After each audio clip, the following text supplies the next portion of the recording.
Hey guys, welcome back to the channel. Now that fall is here upon us, it's more time being spent in the basement again. I've just been working very diligently on the railroad, getting things ready. We've built, if you remember in the last video, I just started talking about the sliding staging for the passive staging in the of our staging yard. So I've got it built. I didn't get a chance to put a lot of videos together of how it was built, but we can just talk about what I've done so far. So like I say, it's back to the channel, back into the training room, and a lot of exciting stuff is coming up.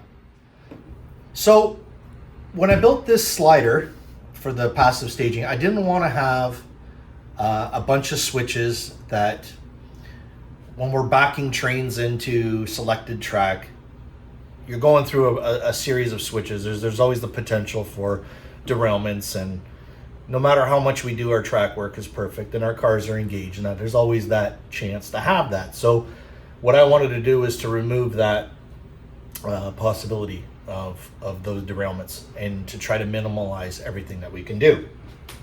So you can see I've got the main rail on the slider. I am configuring a handle that'll be able to slide this off the fascia, but just for now we can just put it. It's on. I have a piece of clear masonite that's painted. It's slippery surface, and it just allows the slider plate to slide back and forth very freely. There's still, I have to put the wings on each side to protect anything from falling off of it, but you can see pretty much what we have done so far. So for the slider, we've used two pieces of flex track. It's just Atlas code 83 flex track, and we had to come up with a concept here, because if we have, so I have two pieces here to show.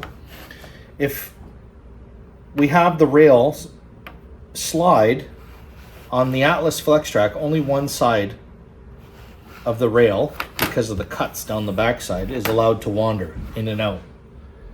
So if I was to just make this slide back and forth, that rail wants to wander.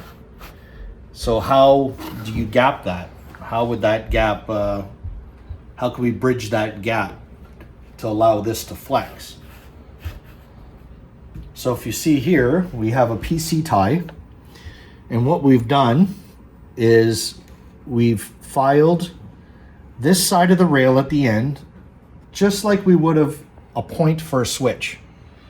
So this is one long piece that's filed on a long angle, and this side is filed on a long angle. So I have a code 100 rail joiner that's loosened off a bit. It'll hold the rails engaged, but it'll allow the flexibility to let the rails slide side by side.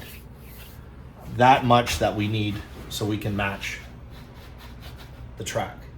So I've soldered that on both sides, but not the rail, just the rail joiner. The two pieces are inside the rail joiner, which allows the track to do an ever small undulation that will allow it to stay engaged, but yet still remain functionable for the trains to go by. So now we have the passive staging is in.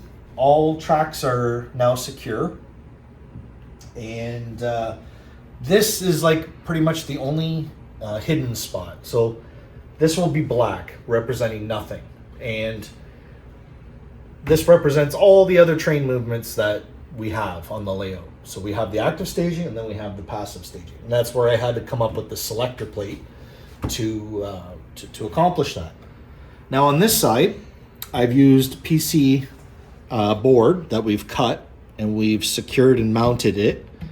I still have some guardrails that I'm going to put on each one, just like I've done on the end here. And on these, we still got a little bit of work to do. We got to file these on an angle so that there's some leeway when this comes back into place.